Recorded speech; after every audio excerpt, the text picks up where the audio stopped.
बिस्मिल्लाहिर्रहमानिर्रहीम। Viewers, doctor Hasan Farooq Mashwani आपको सलाम अर्ज़ करता है। व्यूअर्स, आज की वीडियो बहुत अहम है। आपसे ये रिक्वेस्ट है कि इस वीडियो को एंड तक ज़रूर देखिए और इसमें अगर आपको कोई मैसेज नज़र आता है, जो कि मैं पूरी तौर पे कोशिश करूँगा कि आज की वीडियो में आपको एक अहम पैगाम दूँ, तो इसको अपने दोस्तों के साथ शेयर कीजिए और इसमें अपने कमेंट्स का इजहार भी ज़रूर कीजिए। व्यूअर्स, पाकिस्तान में कौन? गिद्ध, गधे, गालम गलोच ब्रिगेड या ग्रेजुएट्स? ये है आज की वीडियो का मौजू। पिछले दिनों वज़ीर आज़म पाकिस्तान जनाब अनवारुल हक काकर साहब लम्स यूनिवर्सिटी में गए। वहाँ उन्होंने असातिज़ा और तलबा के साथ एक अच्छी खासी नशिस्त की। उनके सवाल व जवाब का एक पूरा सेशन हुआ और मैं इस सियासत या बैनुल अक़वामी सियासत का और एज़ एन एकेडमिशियन मैं ये समझता हूँ कि सवाल करना, उसका जवाब देना, सवाल पूछना और किसी ज़िम्मेदार शख्स को अपने आप को उस सवाल के लिए जवाब दे ठहराना सेहतमंद मुआशरों की अलामत होती है। लेकिन बदकिस्मती से चूँकि हमारा मुआशरा जो है ना उसको सवाल करने का पता है शायद, ना उसको ढंग का सवाल करना शायद आता हो, और ना ही जब सवाल हो तो उसका कोई अपने आप को जवाब दे समझता है। लिहाजा ये सवाल और जवाब की ये जो प्रैक्टिस है या ये जो एक्सरसाइज है, हम इससे अच्छी तरह बलद नहीं है, इससे आशना नहीं है।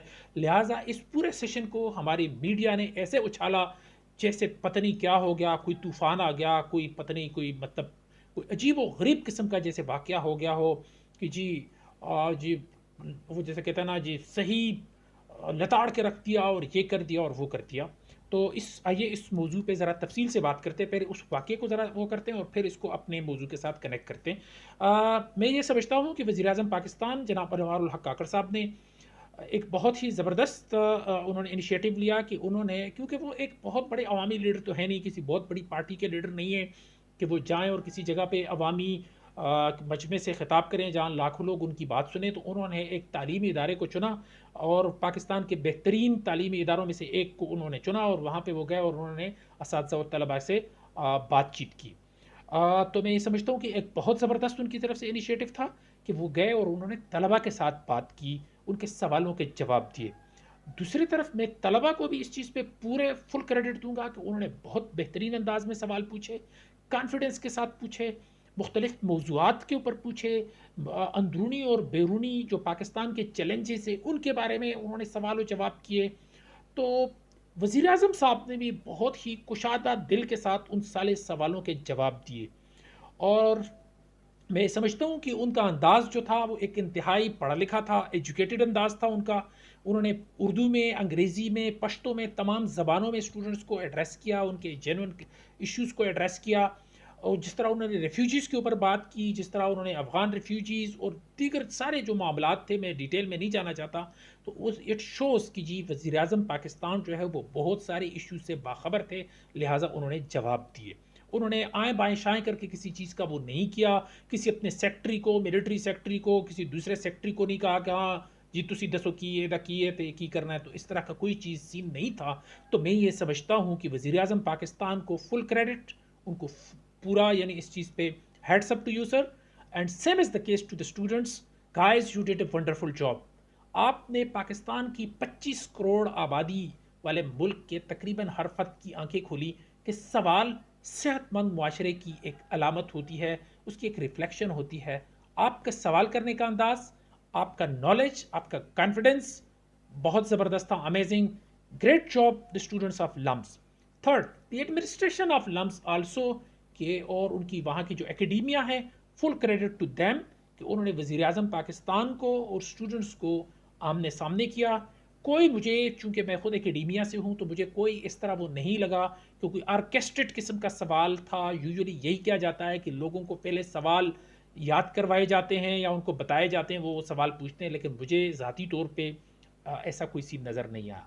अब जो हमारा आज की वीडियो का मौजू है, हम उसकी तरफ आते हैं कि चूँकि हमारे लिए ये मामला क्यों जैसे कहते हैं ना बड़ा डिफरेंट था, बड़ा मुख्तलिफ था, क्योंकि हमारा मुआशरा ऐसी रवायात का अलंबरदार नहीं है। पाकिस्तान में सवाल और जवाब बहुत कम होते हैं, ठीक है। हम बदकिस्मती से हमारी तारीख भरी पड़ी है गिद्ध से, गधों से, गालम गलोच से, ठीक है। हम लम्स के ग्रेजुएट के आदी ही नहीं हैं, ठीक है। अब इसमें थोड़ी सी तफसील से बात करते हैं कि बदकिस्मती से हमारा मुल्क जो है इसमें लाकानूनियत और बहुत सारे हमारे जो अशराफिया थे उन्होंने इस मुल्क को, इसके निज़ाम को, इसके इदारों को गिद्ध की तरह नोच के खाया। उसको बिल्कुल पनपने नहीं दिया, उसको पनवान नहीं चढ़ने दिया और उनको हमेशा घर की लोंडी समझा। कानून को, कानून का नाफिज करने वाले इदारों को और तमाम जो मुल्की मशीनरी है उसको उन्होंने अपने घर की लोंडी समझा। और सिर्फ मैं ये समझता हूँ कि कुछ हाथ ऐसे थे कि जिन्होंने इस मुल्क को सिर्फ लूटा और उन्होंने कोई ख़ास काम यहाँ पे नहीं किया। मैं इंतहाई माजरत के साथ ये बात कर रहा हूँ। दूसरे नंबर पे हमारे मुल्क में हमेशा इनकॉम्पिटेंसी ने राज किया है।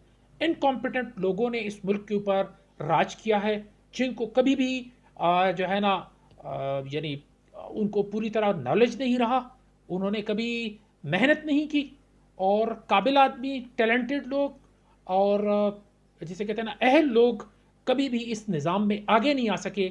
लिहाजा अरबाब अख्तियार में ज़्यादातर वही लोग रहे जो नाअहल थे, नालायक थे, जिनकी अपनी कोई नॉलेज नहीं रहा और ना ही उन्होंने मुल्क कौम को कोई डायरेक्शन दी, जिसकी वजह से हम हर गुजरते साल बदकिस्मती से पीछे चलते गए। अच्छा, तीसरे नंबर पे एक वो आता है कि जो थोड़ा बहुत कॉन्फिडेंस या वो सारी चीज़ें, लेकिन वो गालम गलोच, हर किसी को गाली, सियासतदान को गाली, जज को गाली, इस्टेब्लिशमेंट को गाली, ब्यूरोक्रेसी को गाली। मैं ज़ाती तौर पे ये समझता हूँ कि इस मुल्क के इदारे बेशक बहुत अच्छे नहीं हैं, लेकिन फिर भी किसी हद तक काम कर रहे हैं।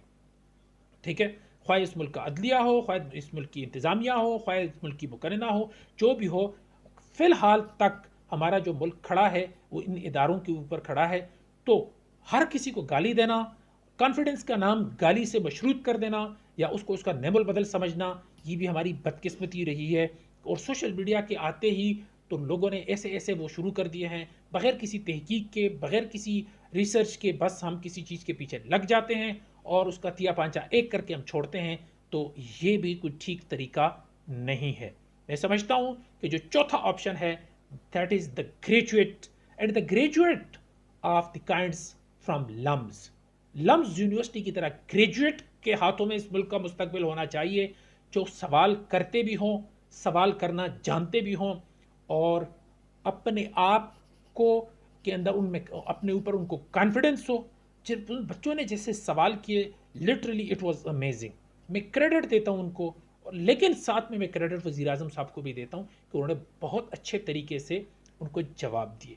अच्छा, यहाँ पे कुछ हमारे मीडिया के अंदर लोगों ने कि जी वज़ीर आज़म बार बार पानी पीते रहे।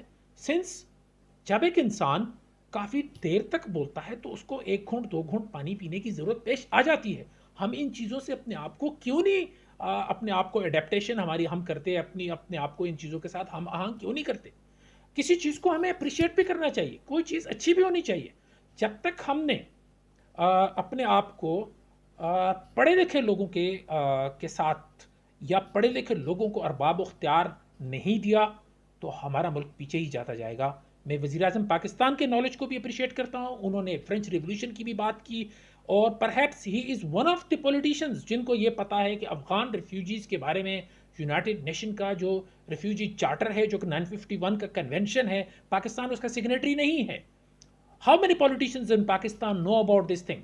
फिर जिस तरह उन्होंने ये कहा कि जिनके पास पीओआर कार्ड हैं हम उनको कुछ नहीं कह रहे, पूरा पाकिस्तान की 25 करोड़ अवाम इस बात से वाकिफ़ ही नहीं है कि पाकिस्तान में कितनी किस्म के अफगानी रहते हैं। एक वो लोग हैं जो रजिस्टर्ड हैं, उनके पास प्रूफ ऑफ रजिस्ट्रेशन कार्ड है, उन लोगों को किसी ने कुछ नहीं कहा। ये वो लोग हैं और दुनिया भर से वो लोग जो गैर कानूनी तौर पर पाकिस्तान में रह रहे हैं, हुकूमत पाकिस्तान और पाकिस्तान की इंतज़ामिया ने उनको अपने अपने वतन में वापस भेजने का फैसला किया। और मैं समझता हूँ कि रियासत पाकिस्तान को इस चीज़ का हक हासिल है कि जी कोई शख्स अनडॉक्यूमेंटेड हमारी सरजमीन पे जो है ना क्यों रहे और जिसका हमारी जो है ना हमारे इंतज़ामिया को और हमारी हुकूमतों को पता ही ना हो। ऐसा क्यों हो?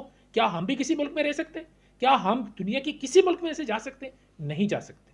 ठीक है, तो मैं ये समझता हूँ कि it was an amazing session, लेकिन पाकिस्तान के अरबाब अख्तियार, पाकिस्तान की अशराफिया और पाकिस्तान के जितने भी मीडिया है या दीगर इदारे हैं, उनको सवाल और जवाब के कल्चर को प्रमोट करना चाहिए, ना कि इनको पाकिस्तान की तारीख़ का पहला और आखिरी सवाल और जवाब का सेशन हम बनाएं।